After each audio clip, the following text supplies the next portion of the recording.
Okay, this is just a test to see if this works. I really would like to get back to doing my videos on a regular basis, but I'm going to try doing something different.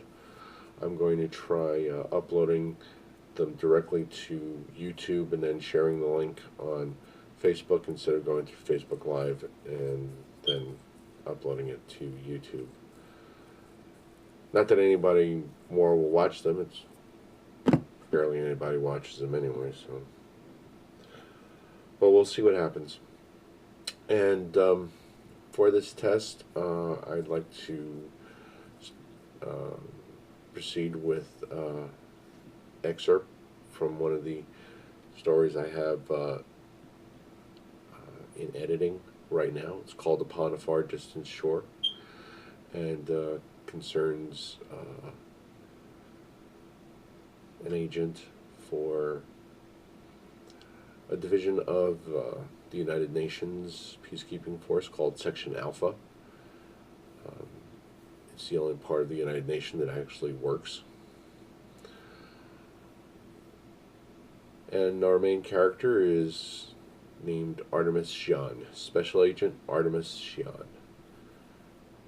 And in a sense, you could say this is my first superhero story, because I crafted very much Artemis's abilities based on several superheroes. So we're just going to do a little read and see how things go from there. Upon a Far Distant Shore begins with the quote, "I have loved the stars too fondly to be fearful of the night," by Sarah Williams, from the poem The Old Astronomer. And the story begins. The fabric of existence twisted, and two specks passed into the seam between realities.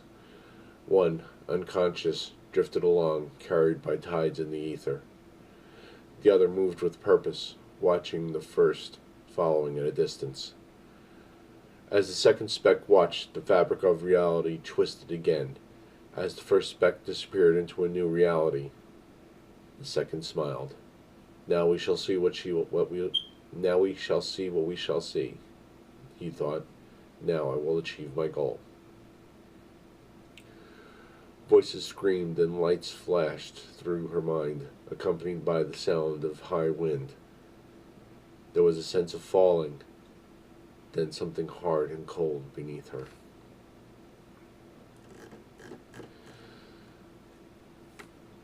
The air was cold, colder than the pavement on which she lay face down. She could feel the pain in the back of her head and welcomed the growing headache.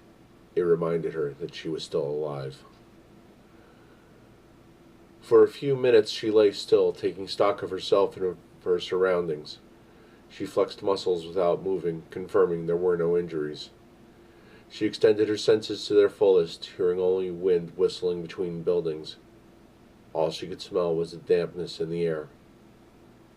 Artemis Jean opened her eyes and thought, well, that could have gone better.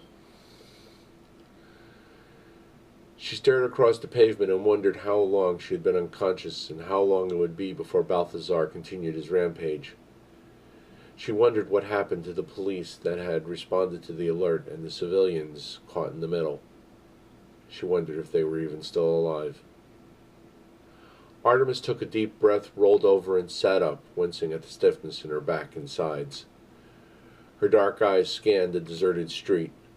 Unmarked, windowless buildings lined either side of the street. Evenly spaced lampposts ran along the curb, throwing weak light onto the street and the buildings. There was no sign of threat. There was also no sign of life. Artemis massaged her eyes and blew into her hands to warm them. "This doesn't look like downtown Lakeland," she whispered. "Toto, I don't think we're in Florida anymore." She got to her feet and patted herself down, checking her equipment. Artemis was relieved to find her combat batons still in their holsters, strapped to her legs. Her service issue Glock 23 had been pulled from her belt along with her spare magazines. Her cell phone and the rest of her equipment was still in place, in the pockets and compartments of her equipment belt. Artemis sighed. "Didn't even have a chance to draw my weapons. You always did believe in hitting first, Balthazar. A breeze blew down the street, tugging at her short, dark hair. Artemis rubbed her hands together again, beginning to feel the cold through her tactical suit. She looked down the street, seeing nothing but the same unmarked buildings. She looked in the other direction and sighed. Well, here I am, wherever here is. Time for shelter and reconnaissance. She checked the street again and jogged to the nearest three-story building. Artemis looked over the unadorned door, then turned to the painted metal front of the building. She looked up at the roof and brushed her hands over the siding. Once she had a sense of the aluminum siding's condition, Artemis concentrated, increasing the attraction between her body and the wall. She winced at the coldness of the metal, took a deep breath, and started to climb. As she climbed the wall, Artemis thought back to the alert she had responded to. A mutant known only as Balthazar, with a reputation for extreme violence, had started rampaging through a local mall, destroying stores and threatening shoppers. City police and county sheriffs had done their best to contain him, though their efforts had been in vain. After checking in with the officers at the scene, she had charged into the mall, intent on doing her best to contain Balthazar until her backup from Section Alpha arrived. She had rushed by the officers and fleeing civilians, heading for the mall's food court, until she was hit by high wind that came from nowhere. She slid to a stop as the floor beneath her twisted into what looked like a whirlpool. There was darkness and a sense of falling. Then she woke up on the street. Artemis stopped climbing, looked up into the cloudy night sky, and thought, "You've never shown any teleportation or energy manipulation abilities before, Balthazar. Our abilities were always similar, though I never saw you climb walls. Did your abilities come from the same place as mine? Did you have an encounter with a hollow metal sphere? Are you still mutating? Am I still mutating?" She closed her eyes and sighed. "I hope not. It's taken me 5 years to get used to being able to lift more than half a ton and climb walls like a spider. Although, being more flexible than an Olympic gymnast does have its benefits." Artemis sighed again and continued climbing. She paused when she reached the roof and extended her senses. When she heard nothing, Artemis pulled herself up. The roof was wide, flat, and empty. She turned back to the street. It stretched in opposite directions, disappearing into the distance. Artemis walked to the back of the building, hoping to get a better sense of where she was. All she saw was darkness. "God damn it," Artemis muttered and massaged her eyes. She looked into the night sky again, crossed to the front of the building, and climbed down.